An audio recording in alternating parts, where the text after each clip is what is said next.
Welcome back to my channel commerce अड्डा 2.0। साथियों, जो क्वेश्चन टीजीटी पीजीटी कॉमर्स में बार बार पूछे जाते हैं, आज हम सीरीज थर्ड में उन क्वेश्चंस को कवर करने वाले हैं। अगर आप पार्ट वन, हमारी जो वीडियो है पार्ट वन पार्ट टू देख चुके हो, तो पार्ट थर्ड आपके नंबर और बढ़ा सकता है। तो जो पार्ट वन और पार्ट टू है उसकी वीडियो का जो लिंक है वो हमारी डिस्क्रिप्शन में आपको मिल जाएगा। इस वीडियो के डिस्क्रिप्शन में जाकर आप हमारी वीडियो को चेक कर सकते हैं। तो चलिए आज शुरू करते हैं फर्स्ट क्वेश्चन से, जो बहुत ही ज्यादा इंपॉर्टेंट होता है। दोहरालेखा प्रणाली का मुख्य सिद्धांत क्या है? यहाँ पर पूछा गया दोहरालेखा प्रणाली का मुख्य सिद्धांत क्या है। इसमें पहला है आपका cost concept, dual expect concept, going concern और मनी मेजरमेंट कॉन्सेप्ट। देखिए इसमें जो है चारों के चारों कॉन्सेप्ट जो आपको दिखाई दे रहे हैं वो सारे के सारे आपके मुख्य सिद्धांत में ही आते हैं। लेकिन जो इसमें पूछा गया है कि मुख्य सिद्धांत, देखिए क्वेश्चन जो होता है वो क्वेश्चन एक ही वर्ड से बदल जाता है। इसमें पूछा गया मुख्य सिद्धांत क्या है, तो इसमें जो मुख्य सिद्धांत है वो है डुअल एस्पेक्ट कॉन्सेप्ट। क्योंकि नाम से ही पता लग रहा है दोहरा लेखा प्रणाली, और दोहरा लेखा प्रणाली में का मतलब होता है जिस लेन देन में कम से कम दो खातों पर असर पड़ रहा हो, वही दोहरा लेखा प्रणाली होती है। तो इसमें डुअल एस्पेक्ट कॉन्सेप्ट ही आपका मुख्य सिद्धांत है। क्वेश्चन नंबर 2 की तरफ चलते हैं। प्रत्येक लेन देन में प्रभावित खातों की संख्या कितनी होती है? जब भी बिजनेस में कोई लेन देन होता है तो उसमें अगर कोई भी लेन देन हो रहा है तो उसमें कम से कम दो खातों पर असर पड़ता है, तो इसमें ऑप्शन नंबर बी आपका सही होगा। अगला क्वेश्चन नंबर थर्ड है, नगद में फर्नीचर खरीदा गया, प्रभावित खाते कौन कौन से होंगे?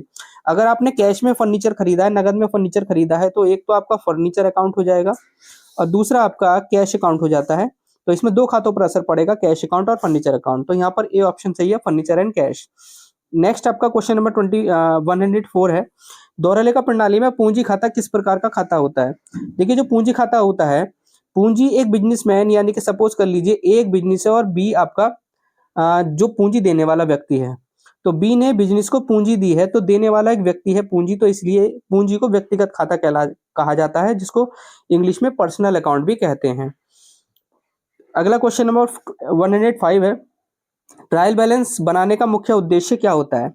देखिए सबसे पहले आपका जर्नल तैयार होता है, फिर उसके बाद आपका लेजर तैयार किया जाता है, फिर उसके बाद ही आपका ट्रायल बैलेंस तैयार किया जाता है। तो ट्रायल बैलेंस तैयार करने का मुख्य उद्देश्य होता है लेजर में जो भी अकाउंट्स आपने तैयार किए उनका जो बैलेंस निकाला है उनकी गणितीय शुद्धता, यानी कि अर्थमेटिक एक्यूरेसी चेक करना ही इसका काम है। तो आपका ऑप्शन नंबर 3 सही हो जाएगा, अर्थमेटिकल एक्यूरेसी।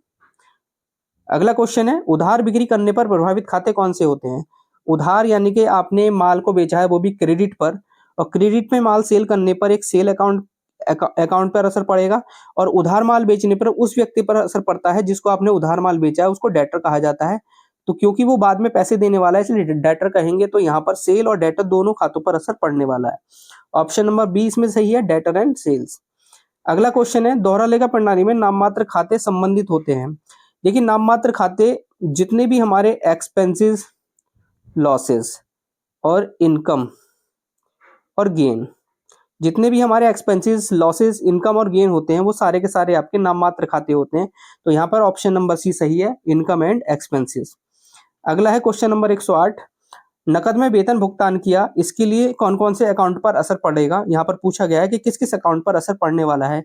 अगर आपने सैलरी दी है वो भी नकद में, एक तो कैश आपके पास से जाने वाला है और सैलरी एक खर्चा होता है, तो सैलरी अकाउंट पर असर पड़ने वाला है। तो हमारे दो खातों पर असर पड़ेगा, एक तो कैश और दूसरा सैलरी। तो ऑप्शन नंबर ए सही है, salary and cash account are affected. Question number 109 है, दोहरा लेखा प्रणाली में कौन सा विवरण वित्तीय स्थिति दर्शाता है? वित्तीय स्थिति का मतलब होता है फाइनेंशियल पोजीशन। अगर फाइनेंशियल पोजीशन चेक करनी है तो उसके लिए आपको बैलेंस शीट तैयार करनी पड़ती है। तो यहाँ पर बैलेंस शीट अगर ऑप्शन है तो वो सही होगा। यहाँ पर ऑप्शन नंबर डी सही है, बैलेंस शीट। देखिए जो प्रॉफिट एंड लॉस होता है उससे नेट प्रॉफिट या नेट लॉस पता लगता है, और जो ट्रायल बैलेंस होता है उससे जितने भी हमारे खाते बनते हैं उनका बैलेंस की एक्यूरेसी चेक होती है, और जर्नल जो होता है जितने भी लेन देन होते हैं उनको सबसे पहले जर्नल में रिकॉर्ड किया जाता है। तो आपको फाइनेंशियल पोजीशन पूछी गई थी, तो हमारा बैलेंस शीट ऑप्शन सही है, option number D. Question number 110 है, डेबिट आर रिसीवर।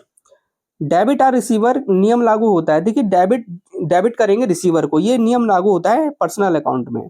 इसका नियम है जो रिसीवर होता है उसको डेबिट किया जाता है और जो गिवर होता है उसको क्रेडिट किया जाता है। ये इसका रूल होता है पर्सनल अकाउंट का। तो पर्सनल अकाउंट इसमें ऑप्शन नंबर सी सही है।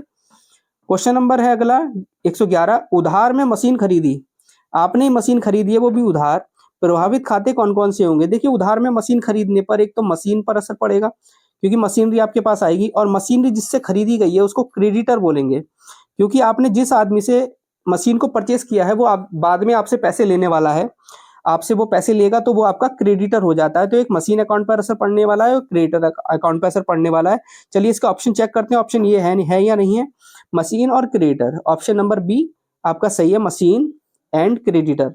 देखिए इसमें परचेज नहीं होगा, परचेज एंड क्रेडिटर भी ऑप्शन है क्योंकि खरीदना परचेज कहलाता है, लेकिन अगर आपने माल खरीदा होता तो परचेज आता, क्योंकि माल खरीदते हैं तो परचेज आता है। लेकिन अगर आपने कोई असेट्स परचेज की है तो असेट्स का नाम आता है, तो यहाँ पर मशीन और क्रेडिटर दोनों ही आएंगे, परचेज नहीं आएगा, परचेज माल खरीदने पर आता है। क्वेश्चन 112 है, दोहरा लेखा प्रणाली में आय खाते का संतुलन होता है। दोहरा लेखा प्रणाली में आय खाते का संतुलन पूछा गया है। संतुलन का मतलब होता है कि आय खाते को क्या किया जाता है, डेबिट या क्रेडिट। जितनी भी आपके एक्सपेंसेस होते हैं उनको डेबिट किया जाता है, और जितनी भी इनकम होती है, इनकम मतलब आय, उनको क्रेडिट किया जाता है। तो आय का पूछा गया है तो आय को हम क्रेडिट करते हैं, ऑप्शन नंबर बी सही है। क्वेश्चन नंबर 113 है, नकद प्राप्त होने पर नकद खाता डेबिट होगा या क्रेडिट होगा या क्लोज होगा या इग्नोर होगा, इसमें ऑप्शन बताने हमें। अगर आपको कैश मिलेगा तो आपका एक कैश अकाउंट इफेक्ट होगा, क्योंकि कैश एक रियल अकाउंट है और रियल अकाउंट का रूल होता है अगर आने वाली संपत्ति को डेबिट करते हैं, जाने वाली को क्रेडिट करते हैं। अगर नगद प्राप्त हुआ है तो वो हमें रिसीव होने वाला है, तो इसको हम डेबिट करेंगे, क्योंकि असेट्स अगर मिल रही है तो उसको डेबिट करते हैं। तो आपका ऑप्शन नंबर बी सही है, डेबिटेड। क्वेश्चन नंबर 114 है, दोहरा लेखा प्रणाली में खर्च खाते बंद होते हैं। देखिए दोहरा लेखा प्रणाली में जितने भी आपके खर्चे होते हैं उन खर्चों को प्रॉफिट एंड लॉस अकाउंट में क्लोज किया जाता है। ठीक है, प्रॉफिट एंड लॉस अकाउंट में क्लोज किया जाता है, तो आपका ऑप्शन नंबर सी सही होगा, option number C profit and loss account. उधार खर्च करने पर देनदार कहलाता है। उधार खर्च करने पर देनदार क्या कहलाता है, अगर आपने उधार माल खरीदा है किसी से तो जो देनदार होगा वो आपका क्रेडिटर कहलाएगा, क्योंकि आपको उसको पैसे देने पड़ेंगे। क्वेश्चन नंबर 115 है, दोहरा लेखा प्रणाली में कौन सा खाता वास्तविक खाता नहीं है। दोहरा लेखा प्रणाली में कौन सा खाता बताना है आपको कि वास्तविक खाता नहीं है। देखिए वास्तविक खाते वो होते हैं जो रियल अकाउंट है, ऑल असेट्स, जितनी भी असेट्स होती हैं वो सब वास्तविक खाते कहलाते हैं। देखिए यहाँ पे कैश भी असेट्स है, बिल्डिंग भी असेट्स है, मशीन भी असेट्स है, लेकिन सैलरी असेट्स नहीं है, तो यहाँ पर यह वास्तविक खाता नहीं है, तो ऑप्शन नंबर आपका डी सही हो जाएगा, सैलरी। क्वेश्चन नंबर 117, दोहरा लेखा प्रणाली में लाभ ज्ञात किया जाता है, क्या बैलेंस शीट से, क्या ट्रायल बैलेंस से, क्या प्रॉफिट एंड लॉस अकाउंट से, या जर्नल से। दोहरा लेखा प्रणाली में जो भी लाभ या हानि ज्ञात की जाती है वो प्रॉफिट एंड लॉस अकाउंट से की जाती है, तो ऑप्शन नंबर सी सही है आपका। क्वेश्चन नंबर 118 है, नकद में बीमा प्रीमियम, नकद में बीमा प्रीमियम दिया। नकद में अगर आपने बीमा प्रीमियम दिया है तो यहाँ पर अकाउंट पर असर पड़ेगा, किस किस अकाउंट पर असर पड़ने वाला है। अगर आपने इंश्योरेंस प्रीमियम दिया है तो एक तो इंश्योरेंस आ गया आपका खर्चा, दूसरा अगर आपने कैश में पेड किया है, क्योंकि नकद पेड किया है तो आपका कैश अकाउंट हो जाएगा, तो इंश्योरेंस और कैश दोनों पर असर पड़ने वाला है, तो ए ऑप्शन सही है, insurance and cash. Question number 119 है, दोहरा लेखा प्रणाली में देनदार खाता होता है। देखिए देनदार एक व्यक्ति का नाम होता है, इसको हम पर्सनल अकाउंट भी कहते हैं। देनदार क्योंकि पर्सनल अकाउंट होता है, किसी न किसी व्यक्ति का नाम ही देनदार होता है, तो यहाँ पर सी ऑप्शन सही है। क्वेश्चन नंबर 120 है, ट्रायल बैलेंस सामान्यतः कब तैयार किया जाता है। देखिए ट्रायल बैलेंस तब तैयार किया जाता है जब हमें प्रॉफिट एंड लॉस अकाउंट और बैलेंस शीट तैयार करनी पड़ती है, या ट्रेडिंग अकाउंट को तैयार करना पड़ता है। ये सारे के सारे अकाउंट 31 मार्च को ही तैयार होते हैं, यानी कि 31 मार्च हमारे साल की लास्ट की डेट कहलाती है, इसलिए हमें ट्रायल बैलेंस को भी लास्ट की डेट में ही तैयार करना पड़ता है, तो at the end of the accounting period, option number C सही है इसमें, at the end of the accounting period. Question number 121 है, दोहरा लेखा प्रणाली में प्रत्येक लेन देन का प्रभाव होता है। देखिए दो खातों पर असर पड़ता है, इसलिए डुअल इफेक्ट कहेंगे इसको। क्वेश्चन नंबर 122 है, उधार में किराया चुकाने पर प्रभावित खाते कौन कौन से होंगे। अगर आपने उधार किराया चुकाया है तो इसमें एक तो रेंट हो जाता है और दूसरा क्रेडिटर हो जाता है, क्योंकि अगर आपने उधार में रेंट चुकाया है तो आपका एक क्रेडिटर है जो कि क्रेडिटर बनेगा। आपने किसी का किराया चुकाना बाकी रह गया है तो वो हमसे पैसे लेने वाला है, तो यहाँ पर हमारा बी ऑप्शन सही है, रेंट एंड क्रेडिटर। दोहरा लेखा प्रणाली में वास्तविक खाते का नियम क्या है। वास्तविक खाते का नियम पूछा है, वास्तविक खाते में सारी असेट्स आती हैं, और असेट्स अगर आ रही है तो उसको डेबिट करेंगे, और आउटगोइंग यानी कि जा रही है तो उसको क्रेडिट करेंगे। तो यहाँ पर debit what comes and credit what goes, यहाँ पर रूल अप्लाई होगा, जो चीज जो वस्तु आ रही है या जो असेट्स आ रही है उसको डेबिट करेंगे, और जो असेट जा रही है उसको क्रेडिट करेंगे। 124 है, यदि व्यवसाय को ब्याज प्राप्त हुआ तो क्या कहलाता है? अगर ब्याज मिला है तो इनकम कहलाएगी। यहाँ पर 124 का सी ऑप्शन हो जाएगा। 125 क्वेश्चन है, दोहरा लेखा प्रणाली में देनदार किस प्रकार का खाता होता है? देनदार जो होता है वो आपका व्यक्ति होता है, इसलिए पर्सनल अकाउंट कहा जाएगा। अगला क्वेश्चन है, क्वेश्चन नंबर 126 है, नकद खाते का शेष सामान्यतः क्या होता है? नकद खाते का जो शेष होता है, नकद को कहते हैं कैश, और कैश अकाउंट का जो सामान्यतः बैलेंस होता है वो डेबिट बैलेंस होता है, इसलिए ऑप्शन नंबर बी सही होगा। जितनी भी असेट्स होती है उनका बैलेंस डेबिट ही होता है। कैश एक असेट्स है, इसलिए इसका बैलेंस भी डेबिट होगा। यदि माल उधार बेचा गया तो कौन सा खाता डेबिट होगा? अगर आपने माल उधार बेचा है तो बेचने पर एक तो सेल होगा और दूसरा डेटर होगा। दूसरा डेटर होगा, जिसको माल बेचा जाता है उधार उसको डेटर कहते हैं। तो यहाँ पर डेटर को आप डेबिट करेंगे, सेल को क्रेडिट करेंगे, तो यहाँ पर डेबिट जो होगा वो डेटर होगा। सी ऑप्शन सही होगा। क्वेश्चन नंबर 28 है, 128, दोहरा लेखा प्रणाली में खर्च खाते का संबंध किससे होता है? दोहरा लेखा प्रणाली में जो खर्च खाता है, यानी कि खर्च मतलब एक्सपेंसेस, जितने भी एक्सपेंसेस होते हैं वो नॉमिनल अकाउंट कहलाते हैं, जिस यानी कि नाम मात्र खाते कहलाते हैं। तो यहाँ पे ऑप्शन नंबर डी सही है, नॉमिनल अकाउंट। ट्रायल बैलेंस बनाने के लिए किया जाता है, ट्रायल बैलेंस किसके लिए बनाने के लिए किया जाता है? हमें अगर ट्रायल बैलेंस बनाना है तो ट्रायल बैलेंस जो है हम उसकी सहायता से हम बैलेंस शीट तैयार करते हैं। ठीक है। अगला क्वेश्चन है, यदि मालिक ने व्यवसाय की अतिरिक्त पूंजी लगाई है तो cash and cash capital effect होगी, कैपिटल इफेक्ट होगी, या कैश इफेक्ट होगा, या ड्राइंग इफेक्ट होगी। देखिए, अगर किसी मालिक ने अतिरिक्त पूंजी लगाई है तो वो कैश की फॉर्म में आएगा, और दूसरा वो कैपिटल में जोड़ी जाती है। तो यहाँ पर दोनों ही खातों पर असर पड़ने वाला है, कैश और कैपिटल। ये ऑप्शन सही है इसमें। 131 क्वेश्चन है, दोहरा लेखा प्रणाली में आय खाते का नियम क्या है? आय मतलब इनकम। इनकम खाते का नियम होता है जो इनकम्स होती हैं उनको क्रेडिट करते हैं और जो खर्चे होते हैं उनको डेबिट किया जाता है। तो यहाँ पर क्रेडिट ऑल इनकम, यहाँ पर ऑप्शन नंबर बी सही है, क्रेडिट ऑल इनकम। 132 क्वेश्चन है, आउटस्टैंडिंग सैलरी को माना जाता है असेट्स, इनकम, लायबिलिटी या कैपिटल? देखिए, आउटस्टैंडिंग सैलरी का मतलब होता है वो सैलरी जो देनी बाकी है, यानी कि अभी फर्म ने या अभी व्यवसाय ने वो सैलरी पेड नहीं की है, देनी बाकी है, तो वो हमारे एक लायबिलिटी होती है, इसलिए ऑप्शन नंबर सी सही है। यदि उधार में फर्नीचर खरीदा गया है तो यहाँ पर किस किस खाते पर असर पड़ेगा? उधार में फर्नीचर खरीदने पर एक तो फर्नीचर हो जाएगा, और जिससे हमने उधार खरीदा है उसको क्रेडिटर बोलेंगे, क्योंकि वो हमसे पैसे लेने वाला है, तो फर्नीचर और क्रेडिटर दोनों पर असर पड़ेगा। तो यहाँ पर ऑप्शन हमें नहीं दिया है फर्नीचर और क्रेडिटर। अगला ऑप्शन देखते हैं, यहाँ पर फर्नीचर एंड क्रेडिटर इफेक्टेड, यानी कि बी ऑप्शन सही है। यहाँ पर दोहरा लेखा प्रणाली में पूंजी घटती है जब, देखिए दोहरा लेखा प्रणाली में पूंजी कब घटती है? जब प्रॉफिट अर्न होता है, नहीं, इससे तो बढ़ जाती है। एडिशनल कैपिटल इंट्रोड्यूस, इससे भी कैपिटल बढ़ जाती है। ड्राइंग्स आर मेड, इससे कैपिटल घट जाती है, क्योंकि ड्राइंग्स अगर करेगा कोई भी बिजनेसमैन तो इससे पूंजी घट जाती है। तो ऑप्शन नंबर सी सही है इसमें। 135 है, बैंक खाता किस प्रकार का खाता है? बैंक खाता किस प्रकार का खाता है? जितनी भी बैंक्स होते हैं उनका अपना एक नाम होता है, जैसे एसबीआई, पीएनबी, जैसे किसी व्यक्ति का नाम होता है ऐसे ही बैंक का नाम है। तो यहाँ पर ये पर्सनल अकाउंट कहलाता है, तो ये आर्टिफिशियल पर्सन होता है, इसलिए यहाँ पर बी ऑप्शन सही है, पर्सनल अकाउंट। यदि व्यवसाय ने बीमा प्रीमियम नकद चुकाया है, अगर बिजनेस ने बीमा प्रीमियम कैश में चुकाया है तो यहाँ पर किस किस खाते पर असर पड़ेगा? एक तो इंश्योरेंस और दूसरा कैश। तो यहाँ पर इंश्योरेंस और कैश दोनों पर असर पड़ेगा, तो ए ऑप्शन इसमें सही है। दोहरा लेखा प्रणाली में लेखांकन समीकरण क्या है? यानी कि अकाउंटिंग इक्वेशन पूछी गई है। अकाउंटिंग इक्वेशन क्या है? अकाउंटिंग इक्वेशन में assets is equal to capital plus liability होना चाहिए, तभी अकाउंटिंग इक्वेशन सही होती है। तो यहाँ पर हमारा ऑप्शन कौन सा सही हो रहा है? सी सही हो रहा है।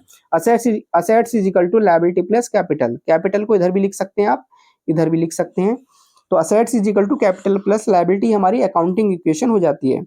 138 क्वेश्चन है, ट्रायल बैलेंस का मिलान दर्शाता है अर्थमेटिकल एक्यूरेसी, क्योंकि अगर ट्रायल बैलेंस बनाया ही इसलिए जाता है जिससे कि हम अपने लेजर की जितनी भी एक्यूरेसी है, अर्थमेटिकल एक्यूरेसी है, उसको चेक कर सकें।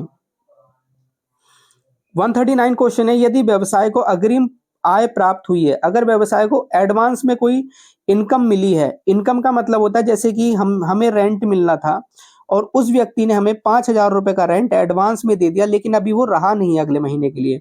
कभी कभी एडवांस में रेंट मिल जाता है तो वो हमारे लिए एक जिम्मेदारी बन जाती है, लायबिलिटी बन जाती है, इसलिए बी ऑप्शन सही है। अग्रिम आय को लायबिलिटी भी कहते हैं। दोहरा लेखा प्रणाली में नाममात्र खाता बंद होते हैं। देखिए, नाममात्र खाते होते हैं एक्सपेंसेस और इनकम। एक्सपेंसेस और इनकम ये नाममात्र खाते कहलाते हैं और इनको प्रॉफिट एंड लॉस अकाउंट में जाकर बंद किया जाता है। जब हम ट्रायल बैलेंस बना लेते हैं तो ट्रायल बैलेंस के बाद प्रॉफिट एंड लॉस अकाउंट बनाया जाता है, वहीं पर जितने भी एक्सपेंसेस और इनकम्स होती हैं वहीं पर क्लोज की जाती हैं। यदि नकद में कमीशन दिया गया है, अगर कैश में कमीशन दिया गया है तो किस किस खाते पर असर होगा? तो कैश में कमीशन देने पर हमारा कमीशन कैश के रूप में जाता है। दूसरा हमारी ये एक्सपेंसेस हो गया कमीशन, तो दो खातों पर असर पड़ रहा है, कैश और कमीशन। तो यहाँ पर ऑप्शन ए सही है, क्या कमीशन एंड कैश। देनदार खाते का सामान्यतः शेष क्या होता है? देनदार एक असेट्स होती है और असेट सारी डेबिट होती हैं, इनका जो सामान्यतः शेष होता है वो डेबिट शेष होता है। ऑप्शन नंबर बी सही है। दोहरा लेखा प्रणाली में खर्च खाते का अंत क्या होता है? खर्च खाते का अंत प्रॉफिट एंड लॉस अकाउंट में होता है, तो ऑप्शन नंबर सी सही है। यदि नकद में माल बेचा गया है, अगर कैश में सेल करी गई है, तो यहाँ पर दो खातों पर असर होगा, एक तो सेल पर और एक कैश पर। तो हमारे दो खातों पर असर पड़ने वाला है, ए ऑप्शन सही है, cash and sale. Question number 145 है, बैलेंस शीट किसकी स्थिति दर्शाती है? देखिए, जब भी बिजनेस में बैलेंस शीट बनाई जाती है वो हमारे बिजनेस की फाइनेंशियल पोजीशन को दर्शाती है। तो फाइनेंशियल पोजीशन आपका सी ऑप्शन सही है। यदि व्यवसाय ने ऋण लिया है, ये असेट्स इससे इंक्रीज हो जाएगी, लायबिलिटी अराइज होगी या एक्सपेंसेस अराइज होंगे या इनकम। देखिए, अगर बिजनेस कोई लोन लेता है तो लोन लेने पर उसकी जिम्मेदारी बढ़ जाती है, तो लायबिलिटी इसमें इंक्रीज हो जाती है, लायबिलिटी बढ़ जाती है। ठीक है, तो ऑप्शन नंबर बी सही है। दोहरा लेखा प्रणाली में प्रत्येक क्रेडिट के क्या होते हैं? यानी कि दोहरा लेखा प्रणाली में प्रत्येक क्रेडिट का एक डेबिट होता है। यहाँ पर कहा गया है कि प्रत्येक अगर क्रेडिट है तो उसका क्या होगा? एक दूसरा डेबिट होगा। तो दोहरा लेखा प्रणाली में एक खाता डेबिट होता है तो दूसरा क्रेडिट होता है। क्वेश्चन नंबर 148 है, परचेज अकाउंट किस प्रकार का अकाउंट है? परचेज अकाउंट आपका एक खर्चा होता है तो इसको नॉमिनल अकाउंट कहा जाता है। परचेज करने पर हमारा खर्चा बढ़ता है तो इसको नॉमिनल अकाउंट इसलिए कहा जाता है। यदि नकद खाते में कमी दिखाई दे, अगर हमारे नकद खाते में कमी दिखाई दे तो इनकम रिसीव होती है या एक्सपेंसेस पेड होते हैं, कैपिटल इंट्रोड्यूस होती है। देखिए, इनकम मिलेगी तो नकद खाते में कमी नहीं बढ़ोतरी होती है, एक्सपेंसेस पेड होंगे तो इससे हमारे कमी होती है कैश में, कैपिटल रिड्यूस होगी तो कैश में हमारी बढ़ोतरी होगी, और अगर लोन लेंगे तब भी कैश में बढ़ोतरी होती है। तो यहाँ पर जो एक्सपेंसेस पेड होते हैं उसकी वजह से ही कमी दिखाई देती है।